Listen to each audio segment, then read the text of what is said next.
what products I'm going to use. I won't use products because I'm only doing a demo. Then you're going to take your model over. You're going to shampoo, as we did last week, exactly the same. Then you're going to bring your model over. You're going to comb through, exactly the same as we did last week. And then you're going to blast the hair. So I still want it quite wet, but I don't want it as wet as what it will be from when you come over from the basin. And the reason for that is because when you're blow drying, you don't want to spend a long time blow drying very, very wet hair. You'll find today that it's going to take you a good hour or longer to blow dry. And standing there with the hairdryer and a brush going over, it's going to make your arms ache a little bit. Also, if it's slightly drier, it just means that you can help manipulate it a little bit more without having to deal with the wetness. So, you're going to use your hairdryer today with your nozzle on, and during your consultation you're going to make sure you know what type of hair your model has, and I mean that by, is it thin, is it thick, is it dry, etc. This is going to help you decide the temperature you're going to use in your hairdryer. If the hair is very chemically damaged, you won't need a huge heat on it. It's going to dry quite quickly. And adding heat to hair can obviously damage it even more, even with a product on. So, once we've then got our model set up and ready, you're going to take your comb and you're going to think about what you're going to do as a blow dry. So the first thing you need to decide is where your model's parting is going to be. Now everybody has a natural parting line. It doesn't necessarily mean that that is the parting that they like to have. Some people generally fall in the middle, but they would like a side parting. So, best way to find out the natural parting is by brushing the hair back while it's still wet and pushing forward. And generally the hair will separate around the place where the hairline is. It works much better when the hair is wet because it's heavier, so it falls. So I'm looking at it wants to fall about here. Then we're going to check, is this roughly where your parting is? It is. Okay, that's great. If your model wants to change her parting, you do that at this time, okay? Because you're going to start thinking about the way that you're going to drive the hair at the sides and at the front and at the top. Once you've found the parting, you're going to then section the front area from just behind your ear, and you're going to move it forward so it's out of your way.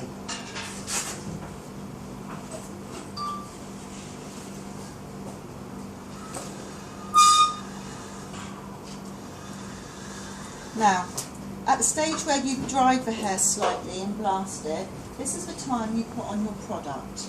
You don't put the product on when the hair is soaking wet, because it sort of dilutes the product slightly. So you want the product to use its full potential. So at this stage I'm going to be putting through either my heat defence, my serum, my mousse, my root boost, etc. Once you've decided on the product and placed it in the hair, we're then going to section the hair, starting off at the bottom. Don't have too large a section, because this means you're going to have to work harder to create your lift and your shape. So smaller sections are better for you to manage. I'm just going to squirt a small amount of water, because obviously it's dry at the moment. Obviously you will already have wet hair. Okay, so taking your section, you're going to turn your hairdryer on, remembering the temperature which is correct for your model. Okay, I'm going to talk over the hairdryer as I work. I'm going to take my section and I'm now looking for lift and volume. So you always start with the root area. So I'm lifting up with my brush and I'm going up against the hair line at the root and the opposite direction that the hair is going to sit, which basically means the hair is going to lay down flat. So I'm taking it up because I want some root lift. I'm going to use my hairdryer to cushion it so I can put my brush back under to keep it under control. I'm then going to lift my brush up and I'm going to go down onto the root to help it dry. Moving the hairdryer all the time so I'm not causing any scalp burn. You need to make sure be dry before you move on to midsection and end. If you don't do this, whatever beautiful blow dry you create today, it will sag because the water content in the hair will drag it down. So it's all about getting the root area dry first. I'm slightly turning my brush as I do it to help with the tension. And I'm getting right into that root area. Once I've done the root area, I'm going to lift up towards myself. This keeps the root lifted as it cools. I'm now working on the midsection. As you can see, I'm now making sure my hair dryer is facing in the direction that I want the hair to lay. If you go that way, all you do is blow your hair in the opposite direction and it makes it messy. So you want to make sure it's coming down perfectly. Again, keeping a lift. Once I've got my mid-length dry, I'm then going to go to my ends. Finishing your ends is really, really important, ladies, okay? So again, I'm just slightly twisting my brush and coming down. Now, can you see the lift that I have on here? This is what I want to see all the way through today, is this lift. Now, some of your hair that you're going to be working on today will be quite heavy, so getting your lift is going to be quite hard. You need to make sure that you put a product into the root area to help lift that.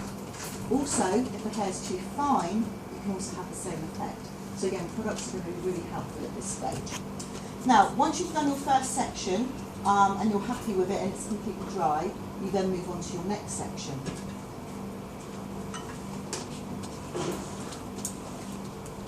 Now, remembering your next section is going to be wet, and you have now a dry section underneath. So the last thing I want to see is either using your hands or brush and combing it into the section that you've just dried. All it's going to do is add moisture back into that last bit, which is going to make it all the work you've just done go. So always treat your next section as an individual piece of hair. Once we get through most of the blow dry and it's potentially dry all over, you can then go back over the whole hairstyle and start creating that. So again, so your next section, make sure it doesn't really touch the last section you've done, and then we start again. So again, root area, lifting it up, coming to the root at the top, again lift your brush up, get that airflow into the root area and section of the scalp.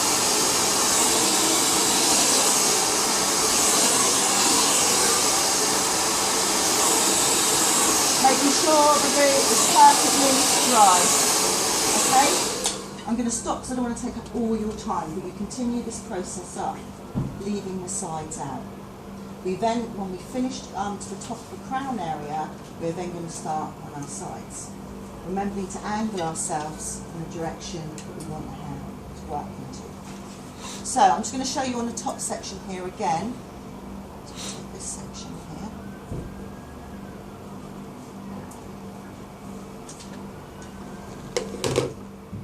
To get your lift,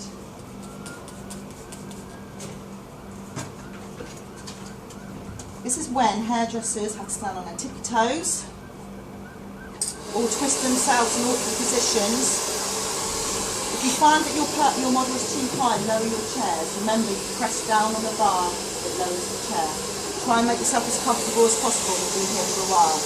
So, I'm getting my brush in, and I'm literally stretching the hair away. Keeping tension in my brush, so I've got control of the hair.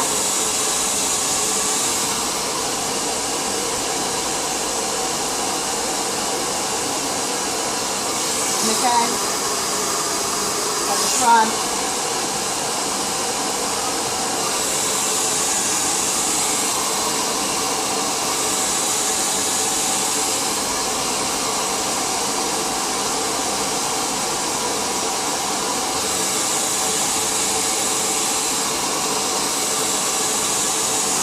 coming back up and over. Now with shorter hair, or even with longer hair, sometimes you actually might want to grab the hair very hard this time and actually stretch it all the way over to really help with your lift. I don't want to see your model's head banging back, but I want to see that you've actually got a lot of tension. They're going to talk to you today about saying if it's too hard or they can't feel what you're doing. Okay? And then we start having a lift. Once you've completed your hairstyle and you're happy with it, you can then go over again with your brush, just finishing off, and then using your cool setting just to have that style. Now, because you're going to take a shot before and after, I want you to think about the styling when you're finished. So if your hair that you've created is still quite flat, so I'm not expecting everyone to get great lift today, don't be scared afterwards to get your hands in once it's cooled and start making the hair movable and giving it shape and really using the blow dry you've done to create a fullness. Okay? It doesn't just finish when the blow dry finishes, you're then going to style it. This is generally the time when people would use a straightener to finish off sometimes, or a tong. Don't rely on straighteners, because back in the day we never used to have straighteners, we actually had to do a blow dry. So I'm trying to get you to achieve a really good finish without using an electrical product afterwards. Okay? Any questions on blow drying today? No? Okay, if you do not get the opportunity today to turn around, because I don't think a lot of you will, we do have revised weeks. If not, you can come into the studio and practice. You can take the pictures of your model today and use them as a pair, but you do have to do individual notes for yourself. Okay? Well, let's do some blow drying.